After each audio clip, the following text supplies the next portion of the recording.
Hello, Micro here. Today, in Dragon Age Origins, we're going to be talking about the tactics screen.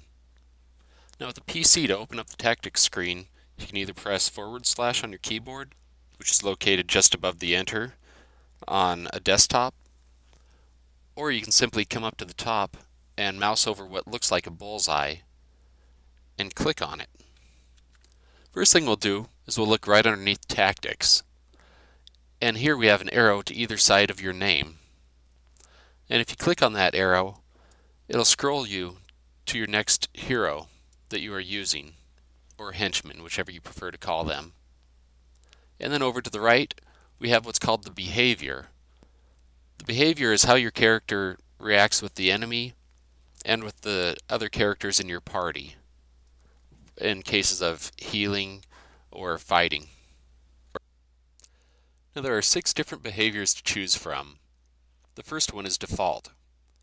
When you first create a character, or when you get a henchman for the first time, their behavior will be set to default.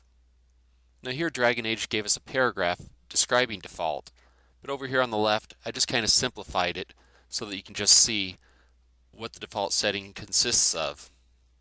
First off, this henchman won't auto-attack enemies when they come into range, meaning you will manually have to make them attack, unless, as we see in number 2, they will attack if they are attacked with melee, being sword or something similar, and if they are attacked, they will chase that enemy down. Here we have the passive setting. This setting is best used on a mage or a rogue with a bow.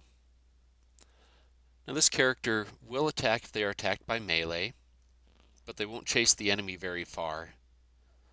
This character will try to avoid up-close combat.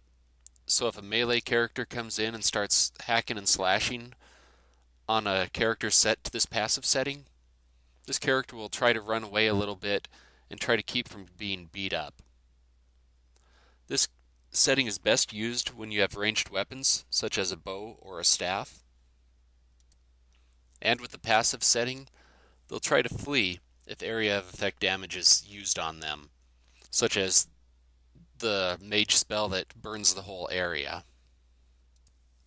The passive behavior differs from ranged behavior, which is very similar, but it differs in that this character set to passive will run away if they're attacked in up-close combat, whereas ranged won't.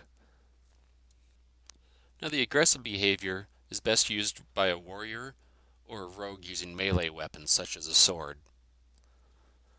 This character will auto-attack if enemies come within range. They will attack if an enemy is using melee damage on them, and they will chase the enemy down. But if area of effect damage is used on them, they'll just stand there and keep fighting. The range setting is best used for a mage or a rogue using a bow. The ranged behavior differs from that of the passive behavior in that with ranged, they will auto-attack enemy that come within range, but they don't run away if a melee character comes up and starts whacking and slashing on them.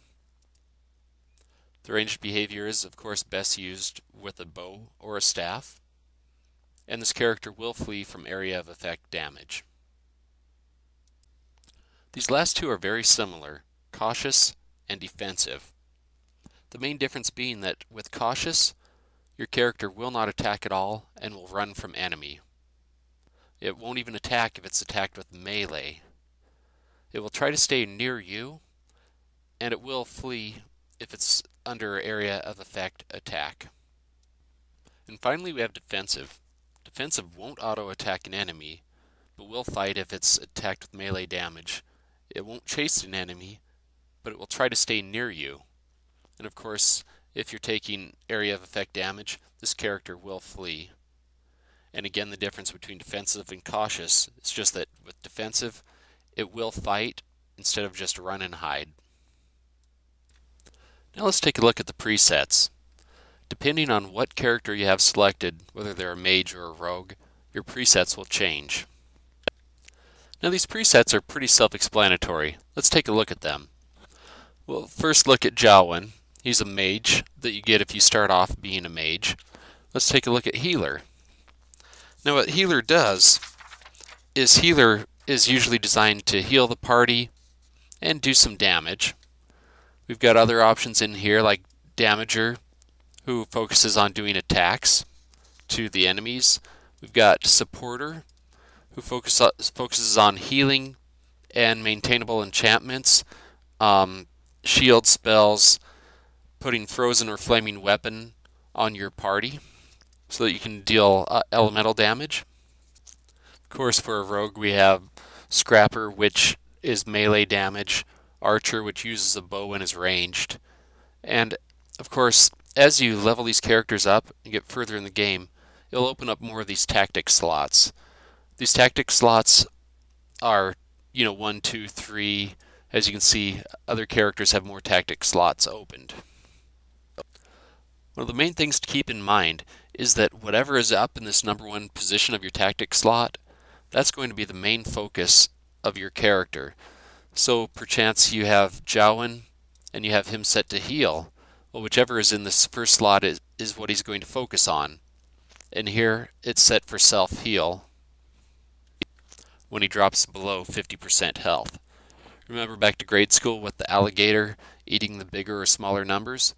That's how we know if it's when they're below 50% health, like this is, or if they're above 50% health, meaning this little alligator sign would be faced the other direction.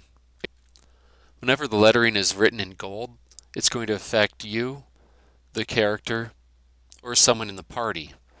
Whenever it's lit up in red, it's going to affect an enemy. This video is just part 1. In part 2, we're going to be talking about the custom presets, or how you can modify your current preset of healer, supporter, or whatever, by looking over here at the different tactic slots that we have, how to set them up, how to use the sub menu, and what each of these mean.